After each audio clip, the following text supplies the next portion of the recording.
When it comes to Wi-Fi, obviously one of the most annoying things is having a bad signal, because then the connection drops out or it's so slow that it's unusable. So in this video, I'm going to show you how you can turn any old router that you have lying around into a way to extend your current wireless network in your house, apartment, whatever. And one thing to keep in mind is the way this will work is it will create a separate wireless access point that you'll connect to separately from the original access point. So basically, if you move to the part of the house that does have a very weak signal from your regular router, you'll have to separately connect to the extended one to get the better signal. It's not like a so-called mesh network where your phone or device will automatically switch between access points. That will take a special type of router, a mesh router that you'll probably have to buy separately, but this is still a better option. If you don't have any connection in one side of the house, you'll at least be able to switch to it pretty easily yourself when you do want that better connection. So that's how it's going to work. Now, you're going to have two main options for how you want to approach this. You can either set your router as a wireless repeater if that feature is available in your router, which is basically means it's going to be all wireless. So your new access point extender will need to get the wireless signal from the original one, and then it will basically relay that to whatever else is connected to the extender. The other approach, which is definitely ideal, is to use it as a wired extender, in which case you run a actual physical hardwire Ethernet cable from your main router to the extender router, and then it will broadcast as an access point from there. And the reason this is ideal is pretty obvious, I would think, is you're getting a hardwire full connection speed to the extender router, and then it's broadcasting at the full bandwidth to connect to the rest of the network. Whereas if you're using a repeater, then there's two steps where there could be potential signal loss from the main router to the extender. There's some signal loss, and then also to the device to the extender, there's also going to be some loss. So you also have to keep in mind, if you're going to be doing a repeater, where you place the repeater, because if you put it all the way on the other side of the house where you're already getting a weak signal, it's going to have to try and amplify a much weaker signal. Whereas if you put it in the middle of the house where, say, you have a 50% signal from the main router, well, then it'll extend it and you'll probably get maybe enough to reach the opposite end of the house. But you can't just put them super far away. If it's a repeater, it still has to be within enough range to get a decent signal from the main one. So first, let's take a look at how to set up your old router, which is going to be the new access point, in repeater mode. And obviously the advantage of this is it's a lot easier to set up. If you don't have the ability to run a hard wire from one part of the house where the old router is, or the current router, to your extender, well, then you'll have to use a repeater. One thing to keep in mind, though, is not every single router may have the ability for it to act in repeater mode. It might have to be wired extender mode, which I'll explain next. So what you should probably do is Google the model number of your router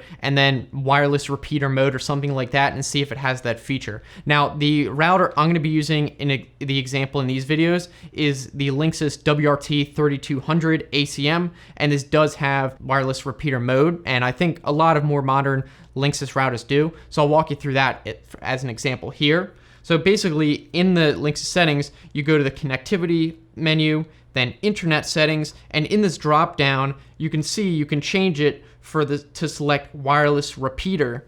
And then what you do is you enter the SSID, or the Wi-Fi name of the network you'll be extending. So this is incoming from your main network, and then you type in the type of security, the password, whatever, and then this router is going to be getting all the signal from the old one and then relaying it to and from whatever devices you connect to this new access point. And you can see you'll have to create a new name for this new access point because it will be connected to separately. But even though it's a separate access point, it'll still be connecting to the same overall network in your house and still be connecting to all your other devices as a network. And again, the placement of this new access point is definitely going to be critical because you have to have a balance between where the main router is and this one and where you're trying to extend it to. So like I said before, you can't just put it on the complete opposite side of the house where you're not getting a signal with any device and expect this to just magically amplify the signal. It can't do that, so you might have to put it, say, in the middle of the house, and then it will be able to extend a still lower signal to the very end of the house, but still better than nothing. And fortunately, with this setting, it's pretty much all set up for you. There's not much more to change. You could change the local IP of this extender so you can know how to configure it and access it via the web GUI later if you want. But other than that, it should be pretty much set and forget it. Now, the next option is to use it as a wired extender. So it'll basically be the same thing where you'll create a new access point and you'll connect to this access point separately, but this time this new access point is actually wired to the main router. Now, ideally, if your apartment or house is already wired with Ethernet throughout the whole house, in every room, you could literally put this extender anywhere and get a perfect signal no matter where you want in the house. You could even set up like multiple of these wireless extenders if you really wanted to. Now, if you do not have Ethernet cabling in your house, you do still have a couple options for how you could hardwire it. So I already made a video about this kind of topic, talking about some options such as Mocha and Powerline. These are two technologies that allow you to actually convert a coaxial like cable wiring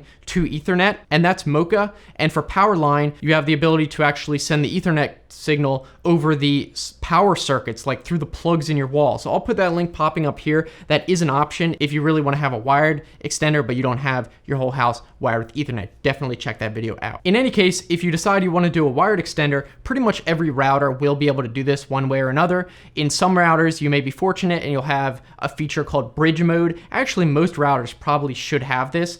And this, again, makes it very easy.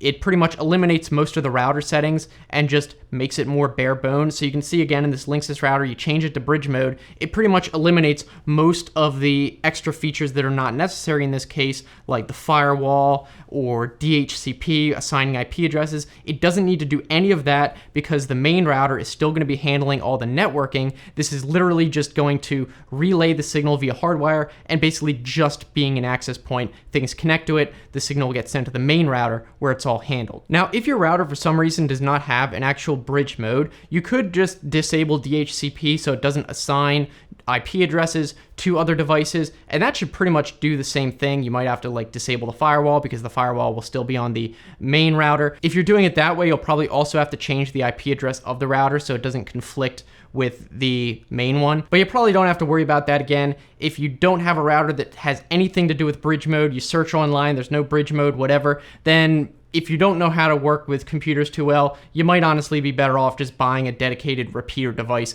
and not worrying about it because it might just be a hassle anyway. But I still think for like 90% of you, whatever routers you have will at least be able to do wired extender mode. It might even have a wireless repeater mode. And it, like you saw, it really is not that much to set up. You pretty much just change a setting, you set the name of the wireless SSID that's outgoing, you set a password for it, you connect to it the same way you would a router, and it kind of just handles everything. And you don't have to really configure anything new. It's just basically a bridge. So hopefully this video is helpful either way. Again, I'll put a link to that video talking about Mocha and Powerline so you can get Ethernet cables. Even if your house isn't even hardwired with Ethernet, you can just click on that link right there. Highly recommend it. So thanks so much for watching, guys, and I'll see you in the next video.